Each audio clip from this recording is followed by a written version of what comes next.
My name is Victor, and I'm going to be giving a talk on drawing on Android, more specifically the stuff around graphics. So it was kind of I was using drawing on the screen to kind of show like how the graphics work and how you can put content on the screen and manipulate pixels. So there are four key components to draw on the screen. So you need a bitmap. This is the thing that's holding the pixels. You need a canvas. This is the API that manipulates the pixels in the bitmap. You also need a drawing primitive. So that's like a rectangle, a circle, some sort of shape, or a line. So that's how you tell the canvas what part of the bitmap itself to manipulate. And then you need a paint object, and this is how you tell the canvas what color to make the path a rectangle, or how wide the path should be. And there's a lot of other stuff to it, but I don't want to dive in the weeds in it too much. So the goal of the canvas, the path, the paint object, the bitmap, is the goal that all they are wrappers around the 2D rendering pipeline. That's what this graphic is. So this is all that is happening underneath the hood. It's all happening natively. You can't touch it. I think it's written in C++. So essentially what you're doing when you're calling the canvas object or the paint object is you're telling the native code to perform a certain action. And I'm not going to get into this long chart. It's pretty complicated, and you really don't need to know what happens. It's kind of cool how it works behind the scenes, but it's not really relevant to this talk. So here's this talk's mainly going to be live code. So what I'm going to do is I'm going to go through a step-by-step process of drawing content on the screen. So I'm going to first create a custom view. I'm going to set up a simple paint and path. I'm going to get touch events working so we know where my finger is on the screen. I'm going to make sure the lines look pretty.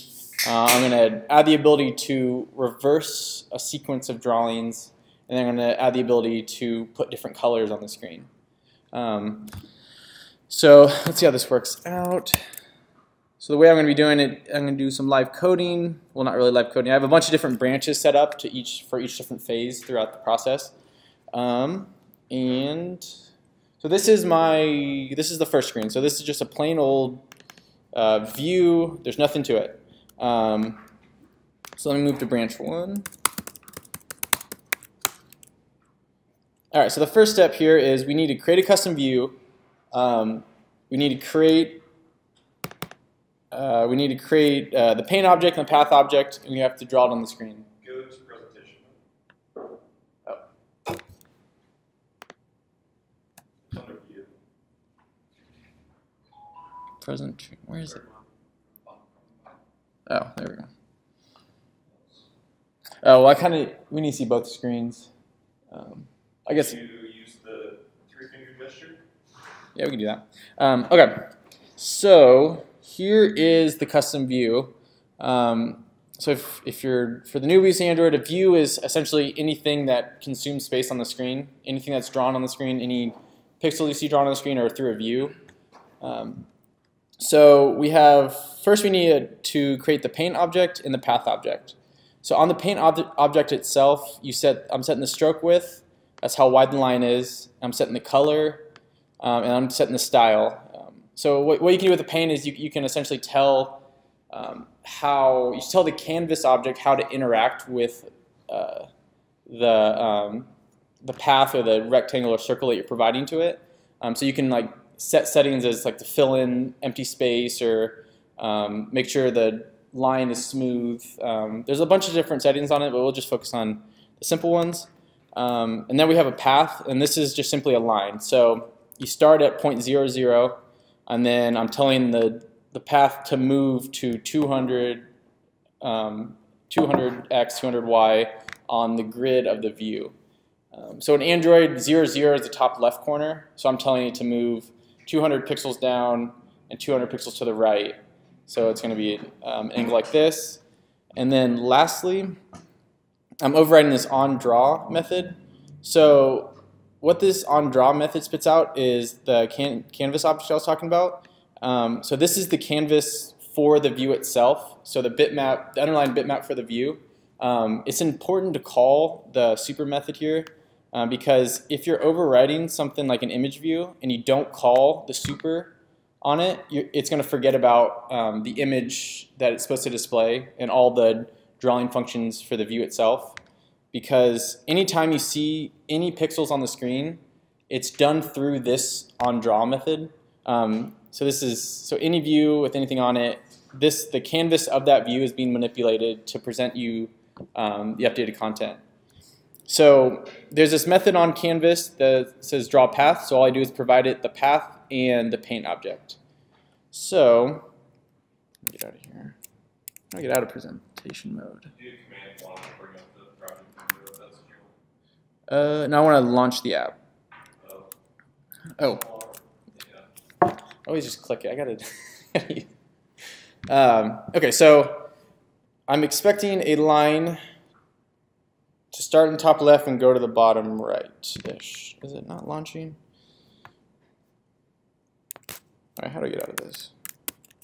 Let me out. Okay, let's go back out to the topic of the view. Next presentation. Okay, so I will launch that. Oh, wrong app. That was another one that was open. All right, let's try this again. If you have any questions throughout, feel free to spit them out. That's not the app I want. That's the app I want. Okay, so as you can see, I set the color to red. The width is 20 pixels. And I'm telling the canvas to draw it. Cool, that's what we want. So the next thing we want to do is actually draw content on the screen. So what we're going to do with that is I'm going to check out the second branch.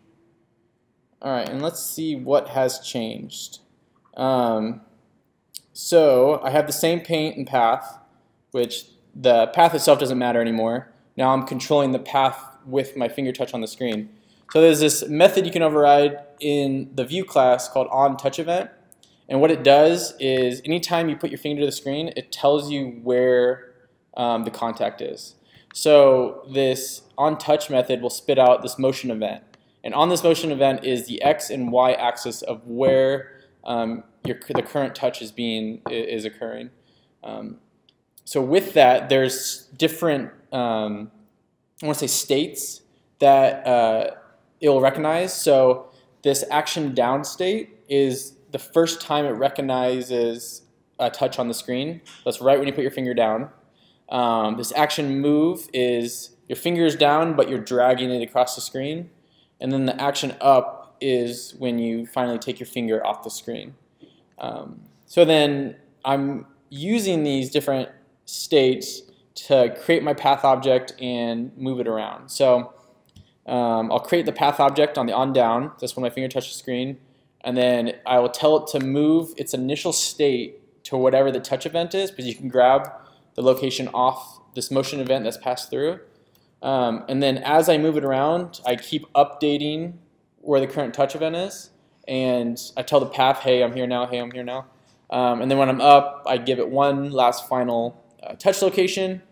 And then that proper path is set. When you do this, though, you're not initiating. The onDraw method is not initiated until you call this invalidate method right here. So until you call invalidate, nothing will be drawn on the screen. So if I didn't have that invalidate method and I dragged my finger all over the place, it wouldn't do anything. So let's see it in action. Oh, I didn't launch the new app. It's an old app of mine. Okay, so I have the new touch events, and as I'm drawing, you can see the drawing on the screen, which is pretty cool. So as you can see, though, if I give it circles really fast, it looks pretty linear. There's like straight line here, here, here, here, and that's usually that's not what you want usually. So my next step is going to be I'm going to eliminate the curvature as much as possible. So I'm going to check out the next one. And I'm going to launch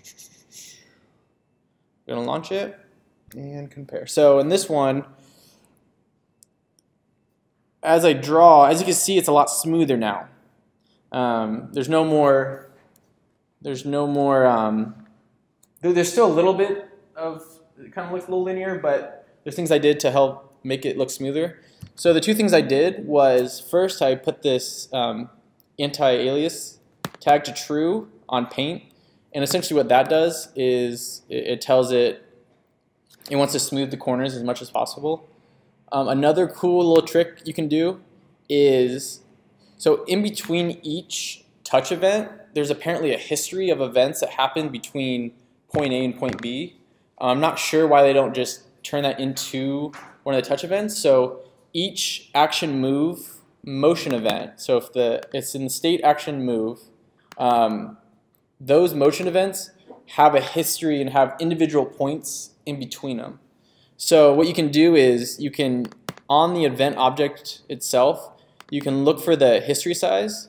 You can loop through each history point, and you can grab the historical X and historical Y, and then you can move the path to that point. So essentially what that do is it'll make the line a lot smoother, because as you move, you have more points to connect, which makes a circle look more like a circle.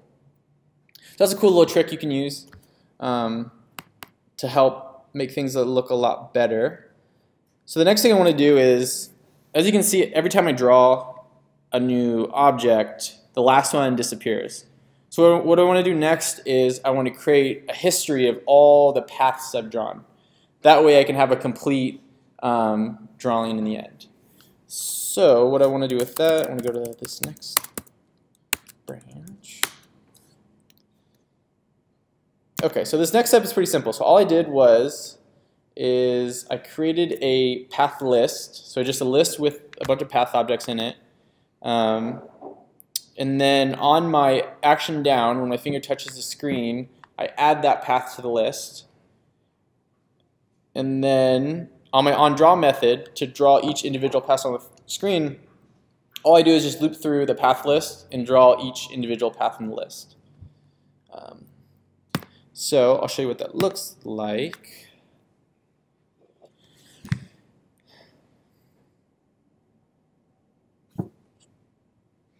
So if I have a drawing here, so you can see it doesn't disappear anymore because now I have a history of all the paths I've drawn, and I can draw as much as I want now. Pretty neat. How would that go if you had like a million items in there? So yeah, well, a million it would. If you're worried about looping through a list on the onDraw method, if the list isn't huge, it won't matter that much. The things you want to worry about, because if I would put a log in the onDraw method during just any normal view or in any typical view, it would be called a bunch. onDraw is called more than anything else. So what you want to avoid in the onDraw method is allocating objects.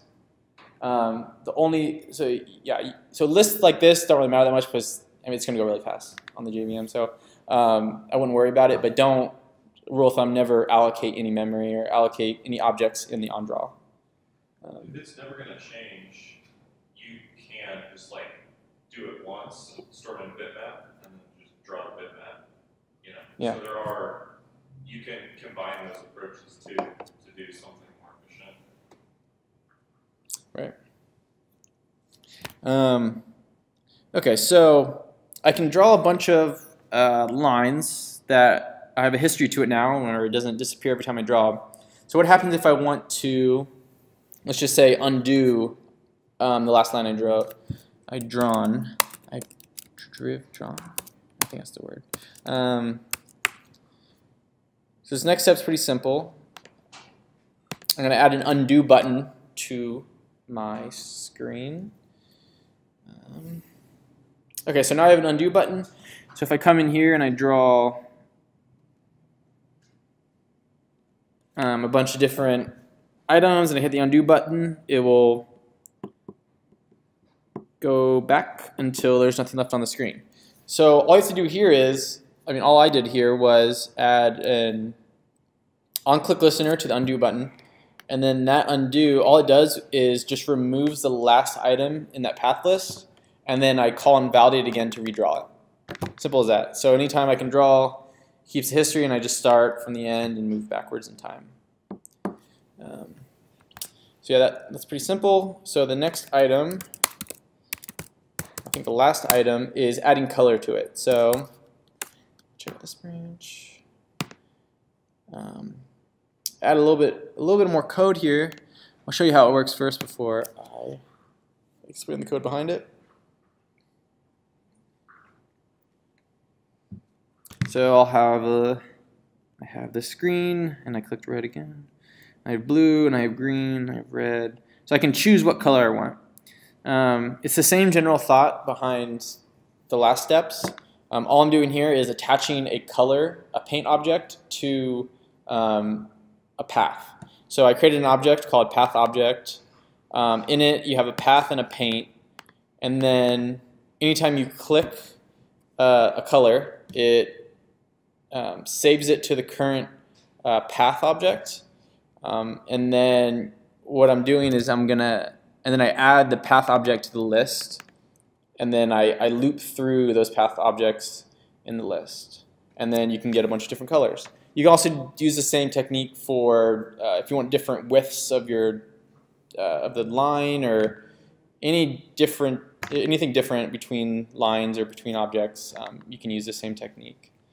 So yeah, that's all I had on that. So you can do a lot of cool stuff with that. I built an app a while ago. I haven't touched in a while, but so what you can do is you can move that into like moving around circles on a screen.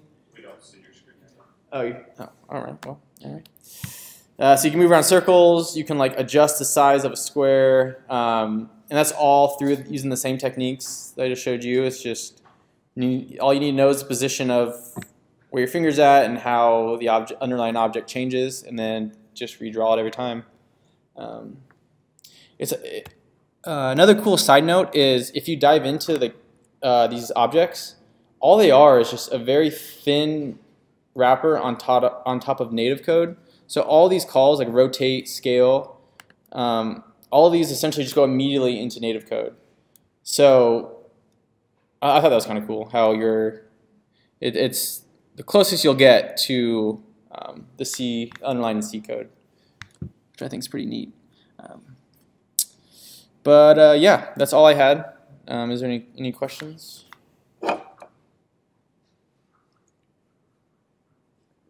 No questions? Sounds good.